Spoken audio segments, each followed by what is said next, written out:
Katina McKinley has found her voice and is using it to stand up for someone who lost theirs. Latricia Green. Mario Green is accused of shooting and killing his ex-wife at Henry Ford Hospital in Detroit last Friday.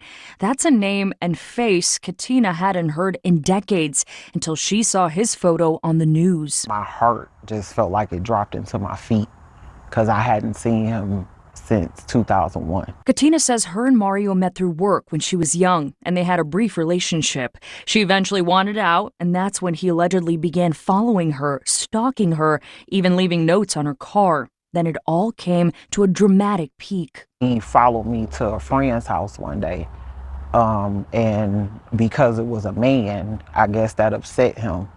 And that's what led to him chasing me down and making me get out of my car and putting a gun to my head because, as he said, if I wasn't gonna be with him, I wouldn't be with anybody. Katina says she filed a police report that day and got a restraining order against Mario. He then never contacted her again.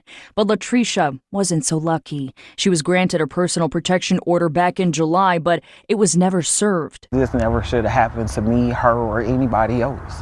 If a person wants to leave, they have that right to leave. Listen, you can't scare a woman into falling in love with you. And I know it's a lot of y'all who already know that, but it's a few of y'all who don't. Nobody should have a gun put to their head because they don't want to be in a relationship with you. My advice to women or men who find themselves in a relationship with somebody like this is to get away.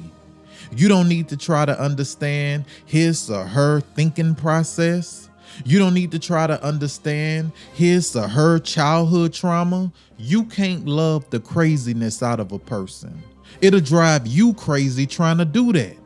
You'll never understand what make them snap and go off the way that they do. Here's the thing I want you to understand. You're not the first person that this man or woman done put their hands on. The tears you crying, the woman or man before you cried those same tears. People like this are looking for power, but they're disguising it as they're looking for love. Some people are beyond repair, and to some, that might sound harsh, but my harsh words don't compare to the harsh actions of some people.